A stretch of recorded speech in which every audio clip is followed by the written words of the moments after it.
Saku stay. Some Metacam, 20 milligram sec. It could be life-threatening, you know. For me, I've been at times 250, 300 kilometers away from the closest help or civilization or hospital.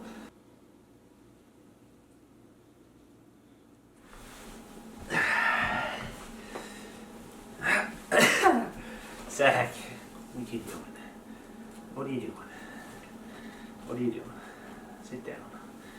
Yes. Get right in the frame. Take up the middle of the frame. Saku, you're the superstar anyways. Everyone only wants to see you, don't you guys? You just want to see Saku. You're all here for Saku. Hey, everybody's here for you. Everybody's here for you.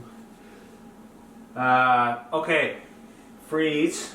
Sometimes I get down and I forget to press play, so I'm going to make sure this is rolling. Oh. Okay, we're good to go. I had to brighten it up a little bit too. I have some difficulty in the house getting, sometimes it's a bit grainy. I don't know. I need better lighting. I should be doing this in front of a window, which I am. I don't know how that's not helping. I have lights turned on, but to me it looks a bit grainy. But that's it. You can see me. All is good. So, welcome to the video. Today I'm going to go over some first aid supplies that I take out in the wilderness for myself and for my dog Saku. If you don't know Saku, if you haven't met him yet, Saku is almost coming up on 3 years old now, Saku. He's a Cape Shore water dog, which is a mix between Black Lab, Chesapeake Retriever, I think there's some Portuguese water dog in there. Anyways, they're called a Cape Shore water dog here in Newfoundland, and beautiful dogs. Love the woods, of course, and good woods companions too. So, anyways, I'm going to go over the items I take with us on these longer expeditions, but it's the same stuff I take with me on shorter trips. You know, I just take more of it, basically. So, to start off, and again, look, I'm not a medical expert. I guess at university I studied human kinetics. I'm a physical education teacher by degree, and I have a minor in biology. So I know a little bit about the body, I know a little bit about anatomy, but with regards to medicine and stuff like that, I just looked this stuff up online and everything else. And for Saku's, I spoke to the vet, and they pretty much outfitted him.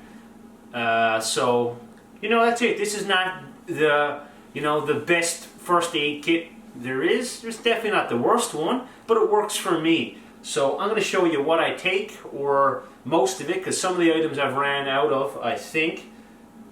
Yeah, it looks like I have. But anyways, I'm going to go through it all. So I'll start off with Saku, because he is the man. Let's go on to Saku's first aid. So, like, before I go on these trips, I have gear lists and everything else, and I keep it all in books. I'm a freak with regards to writing things down, like the old fashion way, in a book, and having lists everywhere of things I need to do and things I need to get and things I have, and I have lists everywhere. So here I have lists of the first aid stuff, and hey, lists are important because not only does it keep things organized, for me anyways, but if I get an idea or something that I think of, bang, I just write it down right away, whether it be in my phone or down on a sheet, a loose leaf in my office, or a post-it note, or a piece of paper in my pocket, wherever. I write it down somewhere, because I don't know if I'll ever get that idea back again. Knowing me, it could be out and gone, right? So, and that's it. There's a lot of things going on in life, so I write things down, bottom line. So on Saku's list, important list, and I'll put all this stuff in the video description. I'm just going to go through the things on the list and then just whip them out here and just briefly describe them, because again, I'm not a medical expert and I don't want to lead anyone down the wrong avenue. I just want to tell you what I know, and hopefully it can help you make good first aid kits for your pet as well, to keep them safe when you're out on your trips. So the vets gave me, and he had this, Saku broke his toe in like, he was only, what were you, Sack? 5 months old. I think he broke his toe. I think we were on a lake, and it was super icy, like it was, all the snow was blowing off it, and there was a lot of these cracks, and he was slipping and sliding, and I think he may have just got his toe, like his hooked in one of these cracks. Anyways, his toe broke, so they gave me Metacam for that. Metacam is basically, it's a gel. It's you give it to the dog orally with this little thing. You just squirt the stuff into his mouth. And if you have dogs who have had any pain or injuries before, you may have used Metacam. So again, these are things you're going to have to get off your vet, and you're going to have to go and talk to them. You just can't go to Shoppers Drug Mart and get this kind of stuff. But another painkiller I do have for him here is aspirin. So aspirin's good for dogs as well. So I take a bit of both, but this stuff works, and I've found when Saku's been sore on some of these long trips that I've given him a little bit of this in the morning just as an anti-inflammatory, and I think it helped him, right? Just a bit. I haven't used it much, but on the Newfoundland trip, for example, one day, back in 2017, he woke up extremely stiff, and I gave him a little bit just because I felt like he was sore a little bit. So I got that Metacam, so that comes with me. Depending on the size of your dog, you give them a different dose or whatever. So that's pain, anti-inflammatory, important to have. I have some Bio Balm, which is for dry skin. This is what I have right now. So this is good for his paws, though it doesn't heal them. It just keeps them from drying up and cracking, like in the winter when it's cold out and they're walking on ice or snow all day. And it's good for their nose as well when that dries up. I was out, earlier this summer, and it was a hot day, and I put a little bit of this on his nose because it looked like his nose was drying up. So that's kind of what it's for. But on the Crossing Newfoundland expedition, and last year when I went across Labrador, I had PawTection. So it's also for dry skin, but it's for the paws, and it also helps heal the paws if there's any damage and stuff. So Bio Balm, I have that with me for Saku. What else do we have on the list? I don't have it here, but where I go for a long time, some of these trips, 2 or 3 months, I mean, this is not normal for most of you, but I have to take Sentinel with me because we give that to Saku for, what's Sentinel for? Worms and fleas and stuff like that, I do believe. Anyway, Sentinel, I take some Benadryl with me for Sac.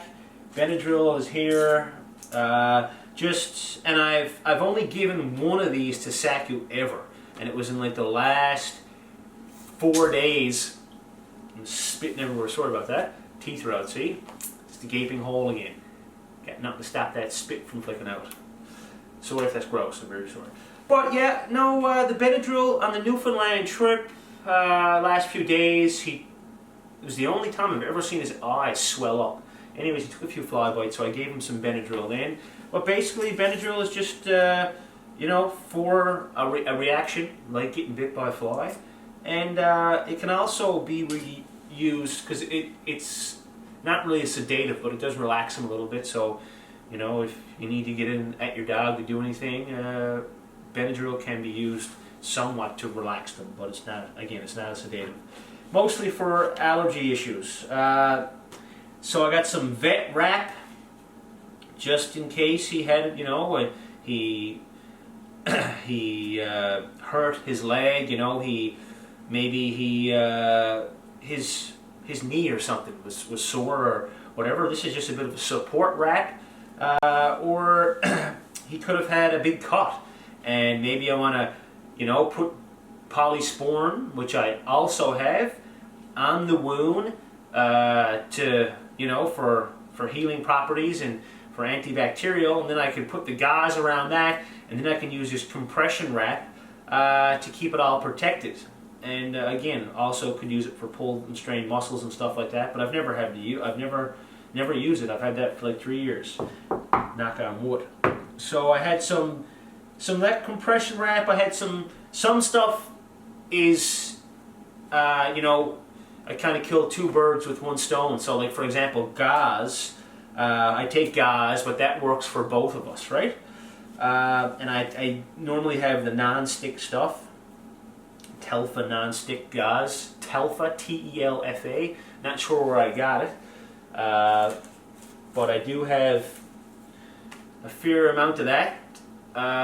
So like, you know, you get a small wound, you're not going to get the gauze sticking to the wound when you take it off to change it and put new gauze on. Up next is the amoxicillin. So that's for infection. It's the same amoxicillin humans would take. I take it with me. I had some dental work done. Dental work, you know, me and my dental work. I had some dental work done last year, and I had some amoxicillin given to me. I never needed to take them after, so I kept them. And in the past, I've done that, you know, for another injury I had, and I just keep them around, and they last for like 2 years. So and the same goes for dogs. But I got them at the vet for Saku, and of course both for human and for dog or pet. Those need to be prescribed. So I take those along in case any sort of infection were to arise. If Saku were to get a cut and it got infected, it could be life-threatening. You know, for me, I've been at times 250, 300 kilometers away from the closest help or civilization or hospital. In Labrador, it was almost about 300 kilometers at one point in time. So these things could be life-saving. But definitely important for short trips too. And up next, I'm looking for Drontel Plus. So there's no point to me showing these. I mean, it doesn't really matter. Again, I will put in the video description all these items. But Drontel Plus, and you can bring it up to your vet.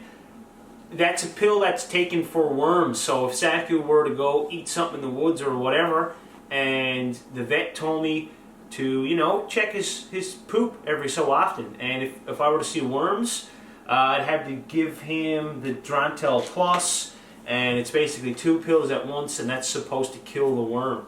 So yeah, they had said to me, like every couple days, make sure when he does his business, you just have a look through it, and because again, that could be also life-threatening in the middle of nowhere. So I got some soap they gave me for cleaning wounds. So I got that in these little convenient bottles. So it's basically a soap for cleaning wounds before you bandage them up. A little different, I think, than a polysporin. I don't know if it's well, it's got to be antibacterial, but I don't know if it has the same sort of healing properties and whatever. It's just more of a cleaning soap. And it can almost, I don't know if I could take this out or not, but I've kept it in there, and that was given to me by the vet. What else do I have in this bag? I have hydrogen peroxide. So basically, of course, again, that's used as for cleaning wounds or whatever. But it's used for inducing vomiting with dogs.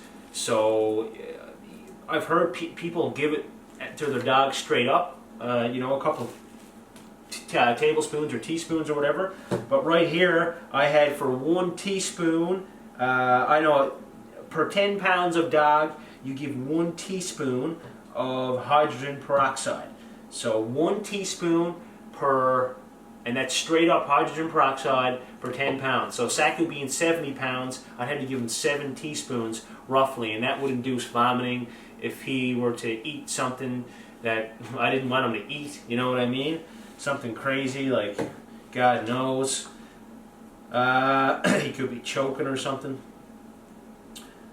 Scissors. Scissors are important. So I have a little tiny pair of scissors. This is all I take with me. Little mini scissors I bought at the dollar store for $1 or less.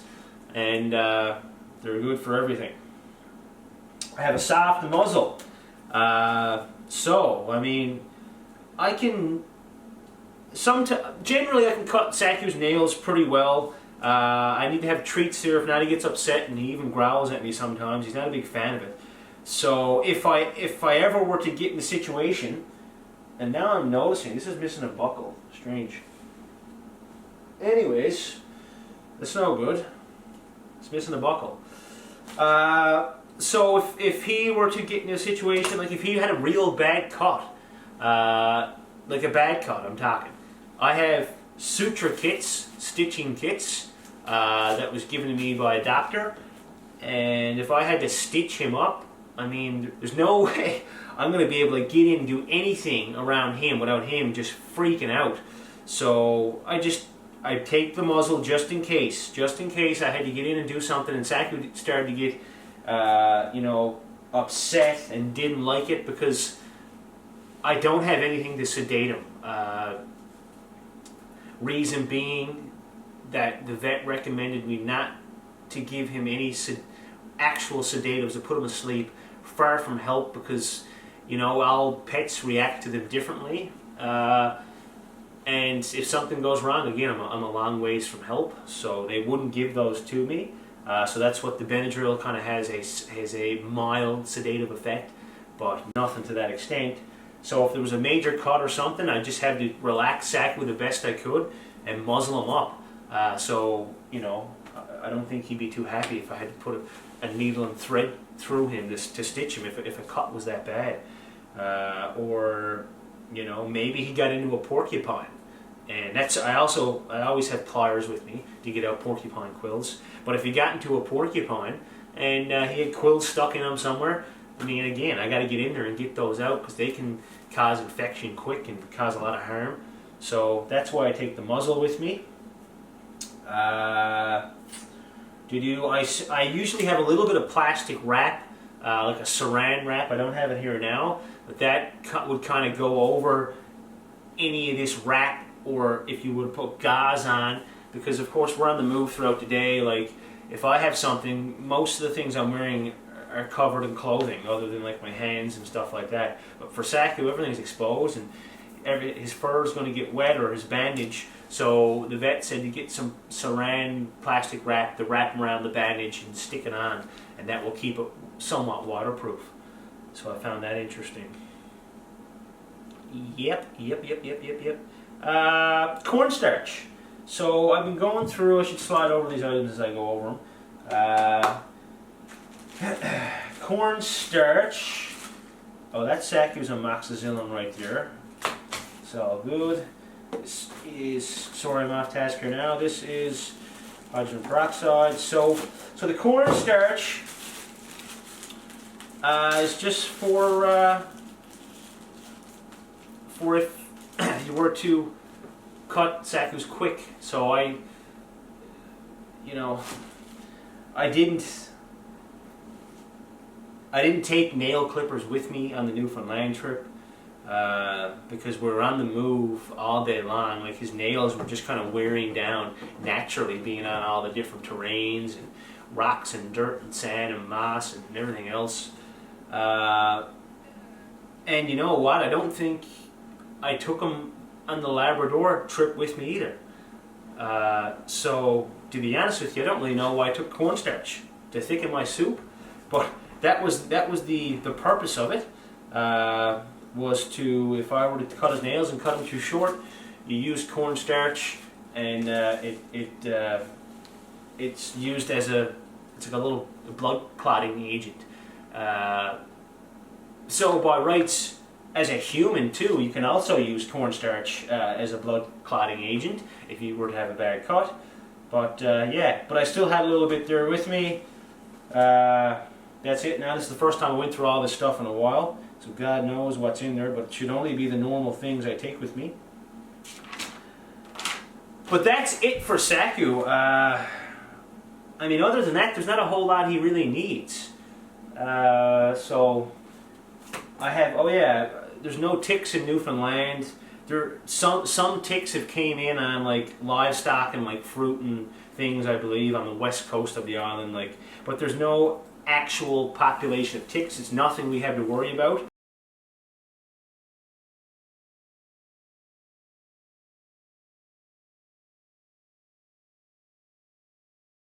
But in Labrador, I thought, you know, I may have came across some, so I have one of these little tick remover thingy kebabbers. Just a little, you know, they came in like in a first aid kit I got somewhere for humans. So a little tick thing, but that's it for Saku. So I hope that helps you there. Any questions, I suppose, you know, leave them in the comments below. I'm always changing things, and I may have left something out, but they're the main items right there. So onward to my kit now. Okay, so for my humanized first aid kit, I have a lot of things on this list. I'm just going to more or less go with what I have here on the floor. Because other than that, I don't need anything else. I have a list here, and a lot of things are on it, but I'm after cutting them out because they were just, I didn't need them. But I spoke about this. They're going over Saku stuff, but I basically just have a stitching suture kit with thread and a hook in case, you know, a cut was bad enough that I would have to stitch myself back up, or Saku. I'd be having a shot of rum before that one. So I got some compression bandages. I got a lot of bandages here. Actually, this is part of my kit. I was over at Saku stuff. So just the sort of material to make some sort of sling out of. You know, important to have. I got some gauzes. You know, just gauze. I got some non-stick gauze. I got some normal gauze stuff that does stick. Just gauze for whatever it might be.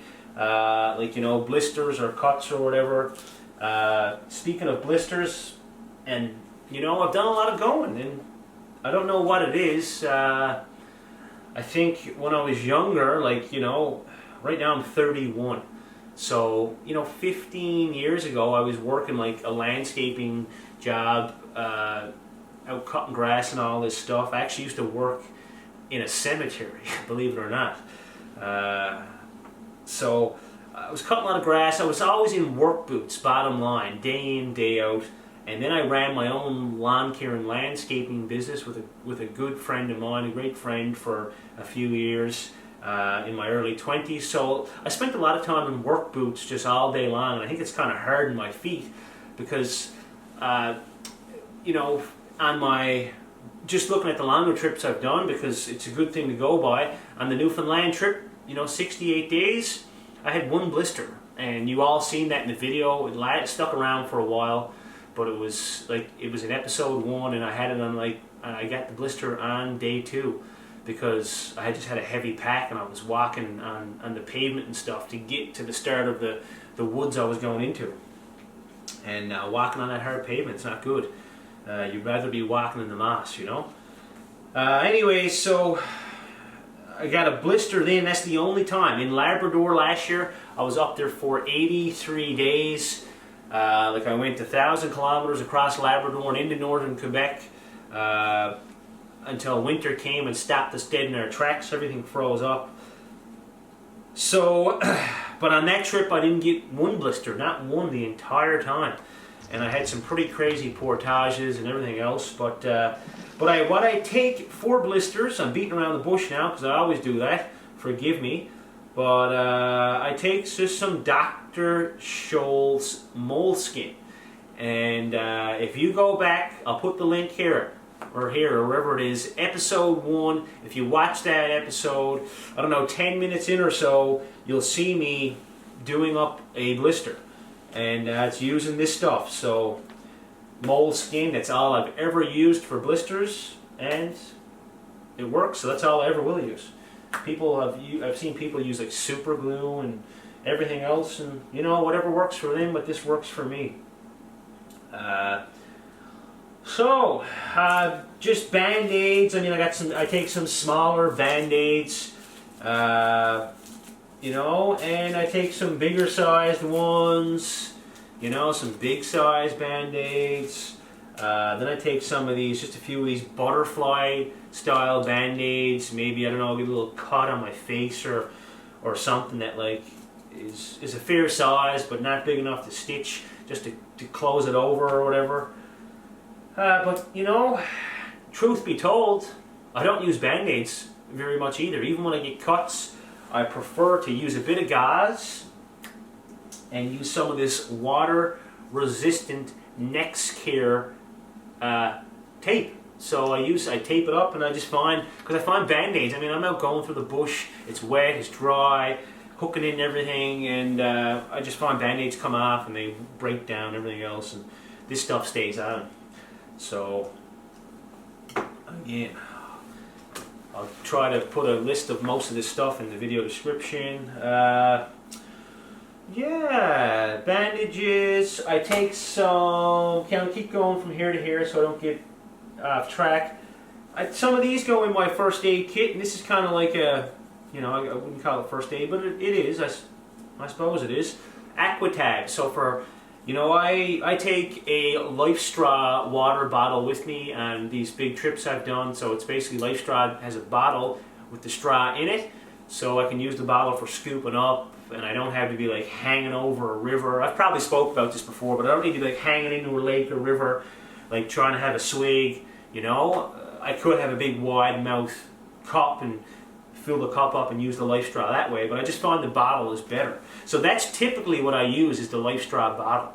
A lot of times, if I'm on a big river or in a big lake in the middle, I'll just drink it straight, or like a clean mountain spring, I'll just hammer that straight. Again, I don't recommend that. I've been doing that for many years. You know, I wouldn't do it in a small pond with beaver dams everywhere, no.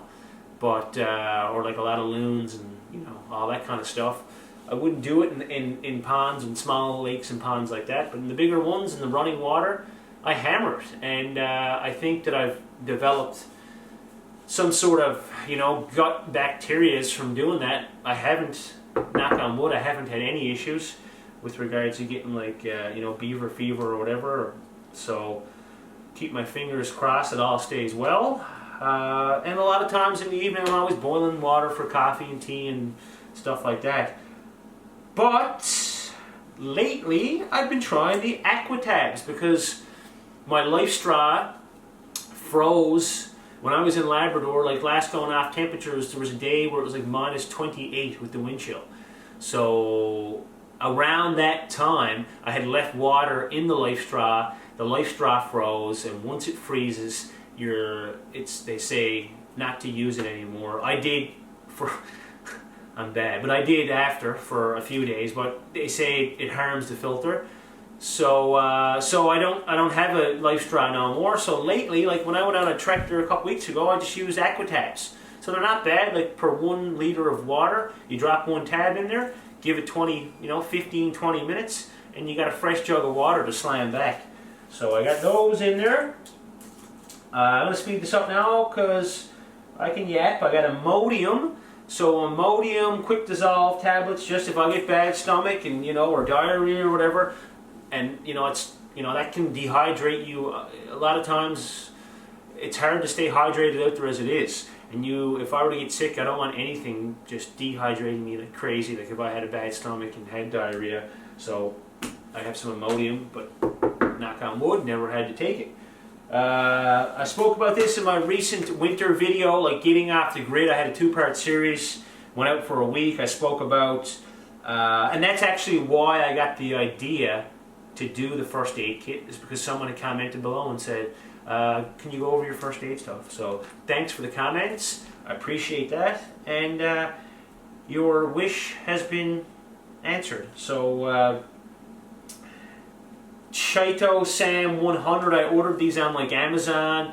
It stops bleeding fast. It's an instant blood clot for the control of moderate to severe bleeding and management of external abrasions, lacerations.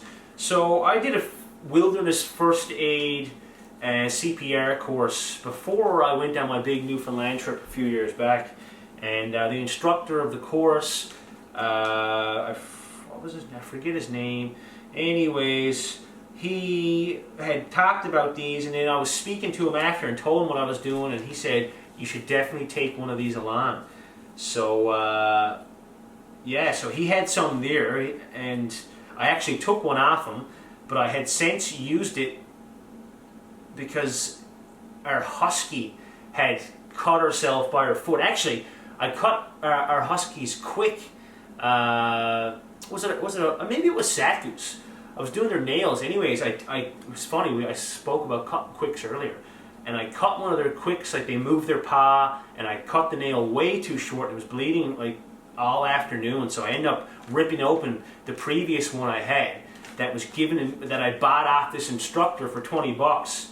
I bought it off him for 20 bucks, and it was Saku, his nail was bleeding like crazy, like last fall. Anyways, I used a bit of this, and I wrapped it up, and by God, in minutes, it had stopped, you know. So those things, and then I have some Tylenol, painkillers. I mean, I don't take this stuff that much, but you gotta have it. And then I have some heavier dosed ones that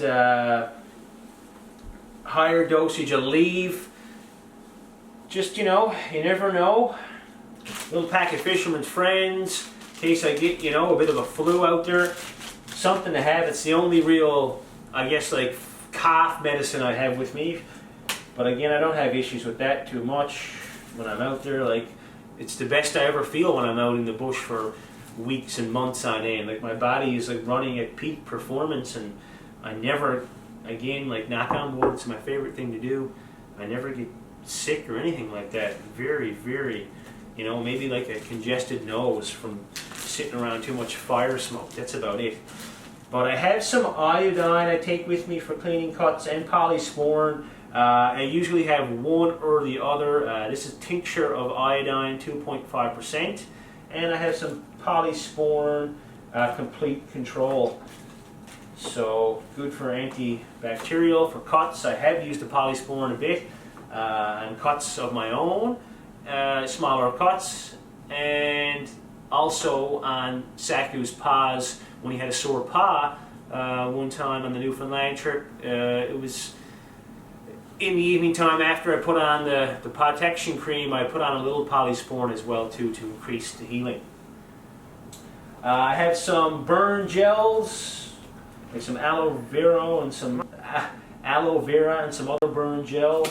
Never had to use them. I have some alcohol swabs, you know, for cleaning, whatever. Alcohol swab, primarily in use for the raft, for patching the raft, and I'll talk about a patch kit I have for the raft behind me, but I'll talk about that in a sec, so I'll lay the swab back there. But I have a sewing kit, so for sewing up gear, things that are ripped, like, you know, last year I ripped my wool pants open in Labrador. It was getting cold, so I had to stitch up the whole knee. I actually made a patch, and I patched up my entire pants. It took a couple hours, but, you know, I'm not no knitting world champion or nothing, but I get the job done. I've practiced a bit over the years, and that's all you can ask for. Did I say the heat pads? Yeah, I got those heat pads. I just throw a couple in. You never know, an emergency. Throw a couple of them in, just a couple. I got a small pair of nail clippers, real small pair of nail clippers. You know, I've used my knife in the past to cut my nails, but I don't know, I always got to cut my nails. It's something with me. When they get long, I don't like it. So I'm always cutting my nails. I'm not a nail biter, so I like having those with me. Yeah, and I got a bar of soap. Like when I go on these long trips, especially, you know, I'll jump in for a swim and a rinse here and there. Very rare though. You know, I think there's nothing wrong with getting dirty and being out there, and it's not like I'm getting up and going to work the next morning. I say this in some of my presentations. You know, it's okay to be dirty. It is. I'm not saying to in the woods. That is. I'm not saying to go to work you know, tomorrow and the next day and the next day and not shower. I mean, you know, not saying that, but you know, being out on a trip for a week, a canoeing trip, you don't need to shower. You know, you rinse your face and you rinse your hands and some of the vital areas. But other than that, I mean, I don't need to be scrubbing myself to the bone or nothing, because nature's healthy, dirt's healthy. I mean, that stuff only strengthens our immune system. I think that's why I feel so good when I'm out there. But, so I don't want to rant about that for too long, but I only take a bar of soap and maybe a tiny thing of biodegradable shampoo or whatever I got down in a small bottle. But again, you know, hardly used, just there. Yeah, and then I have a little fire kind of kit. Just has a lighter and some extra packs of matches and a few fragments of birch bark, and this one and some dryer lint. So, you know, if I like ditch the canoe or something, or like you know, everything's soaking wet and I can't get a fire started, especially in an emergency situation, dryer lint can help the process. But it's just there, weighs virtually nothing, and I put it in with the matches and my extra lighters. And I take a couple of these. I have one here. I thought I had another one, but these are just zip ties or whatever. I don't know. I throw one or two in there. Zip tie, you know, could be used for anything. And finally, I have tape, duct tape. Can't go nowhere without a bit of duct tape. So basically, you can't take a full roll. It's too big. It weighs too much. You know. So I just take a bunch off and I go with a smaller kind of roll and I sit on it and I flatten it down like this, so it's taking up as little volume in my pack as possible. And oh, here's my other zip tie. I knew I had two. I have a couple carabiners, spare carabiners in there. They can always be used for hooking things on to in the woods, you know. And you know, if you spend any time in the woods or outdoors or hiking or anything, you know what a carabiner is, and you know that they're useful. So I'll throw a couple of those, and then I got just a paper clip, or sorry, a safety pin. So safety pin can have many uses.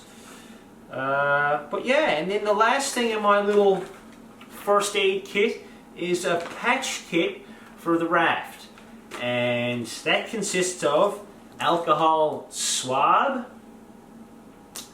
some Tyvek tape, which they say, and I've tested it, they say that Tyvek tape, if you have any bad damage to the raft, it could be torn apart by a grizzly bear. If you have a roll of Tyvek tape, you will repair your raft and you will get out of there. And that's somewhere on their website. It's great. And I mean, I thought it was a bit far-fetched. And I'm sure if your boat was tore to pieces, it'd be, you know, there's a limit there. But you all watched the Newfoundland series, or not all of you. Again, if you haven't, I'll put the link above here. Mine and Saku's 68-day trip across Newfoundland, and we had an incident with fire, which put some severe damage to the raft. And yeah, I used Tyvek tape, and you've seen how well it worked. But to back some of the holes, you can back it with Tyvek tape, but they recommend Gorilla tape or tenacious tape. So I have a bit of that there to, you know, if you get a real big hole on the raft, you back the inside with tenacious tape and you use Tyvek on the outside. And then I have some another type of tape they call patch and go. It's just different types to seal it up, but it all works, does the same purpose. Patch and go tape. And then I have some spare, like I have a spare cap, the big cap that I screw the bag into. So if I lose the cap, you know, in the middle of nowhere, that's it. I got no way to keep the air in the raft, so I need a backup. I also have a backup mouthpiece. So that is the little tiny mouthpiece that when I inflate the raft with the bag, I put this, you know, the big cap on, and I finish it with the with the mouthpiece. So a spare mouthpiece, and I got Aquaseal. So basically Aquaseal is a glue. It dries fairly quick, and it can be used to patch some of the smaller holes. It can be used to patch holes in the tent, in the tarp. So like you'll back the hole in the tarp or the tent with like duct tape, and then on the other side you put a little bit of Aquaseal. And I did use it on another situation where I patched the raft in the Newfoundland trip. I did use Aquaseal. I think it's in like episode 5, if you want to check that out. But it works well, and yeah, so Aquaseal. So this is the raft patch kit. Pretty much everything I need is in there. You know, enough to repair anything that might happen while I'm out in the field.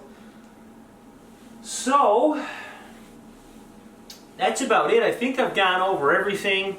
I'm just going to have a quick glance through my list and see if I've forgotten something. So that's pretty much it. All I forgot to mention was Q-tips, you know, to give the ear a scatter cleaning, which is something I don't really do much either. I just take some water from the stream or the river and rinse it around the inside of my ear because I don't want to carry like 3 months worth of Q-tips with me. I don't think it's necessary. But it's more or less for putting on any creams or polysporin or whatever. And gloves. So I take a couple pairs of gloves with me. If there's a real big cut, or you know, or I got to get in there, something gets infected. Just a couple pairs of gloves for me, more or less, to work on Saku. Yeah, so I have them in there as well. But you know, that's it. I hope you've learned something from this video, anything at all. It's a rough sketch of the first aid kit I take with me and take with Saku. I can't think of much that was left out at all. This is what I roll with. I roll with it. If I go out for a night, I take this stuff. If I go for 70 nights, I take the same stuff, maybe just a little more. So I appreciate you watching the video, and as always, if you enjoyed it, hit the like button down below, give it a smash, maybe share the video if you found it useful, and if you haven't subscribed to the channel, please subscribe. Thank you. We'll catch you in the next one.